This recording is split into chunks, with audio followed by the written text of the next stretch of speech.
A4C all for Christ. యెహోవా నిన్ను ఆశీర్వదించి నిన్ను కాపాడునుగాక. ప్రార్థన.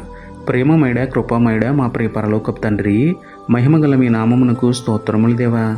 అయ్యా, ఆత్మీయంగా మమ్మల్ని ఆశీర్వదించి మీ చిత్తాన్ని నెరవేర్చే వారిగా మమ్మల్ని మార్చండి దేవా. దినమెల్లా కష్టనష్టాలలో కొట్లాడుతున్నాము, ఆపదలు అన్యాయాలకు గురవుతున్నాము. మమ్మల్ని కాపాడండి తండ్రి. శోధనలు, వేదనలు, కష్టాలు, నష్టాలు చుట్టుముట్టినప్పుడు మీ సన్నిధి కాంతి మాపై ఉదయింపచేసి మాకు సమాధానము కలుగు చేయండి ప్రభువా. నిష్కల్మషమైన మనస్సుతో నిత్యము మీ నామమును స్తుతిస్తూ మీ ఆశీర్వాదం పొందే ధన్యత ఇవ్వమని వేడుకుంటూ, మమ్మల్ని కాపాడే దేవుడు, కరుణించే దేవుడు అయిన మీకే స్తుతులు చెల్లించుకుంటూ, నమ్ముట నీ వదననైతే నమ్మువానికి సమస్తమును సాధ్యమే అన్న విశ్వాసంతో యేసయ్య పరిశుద్ధ నామములో ప్రార్థించి పొందుకున్నాము పరమ తండ్రి. ఆమేన్. Praise the Lord. God bless you.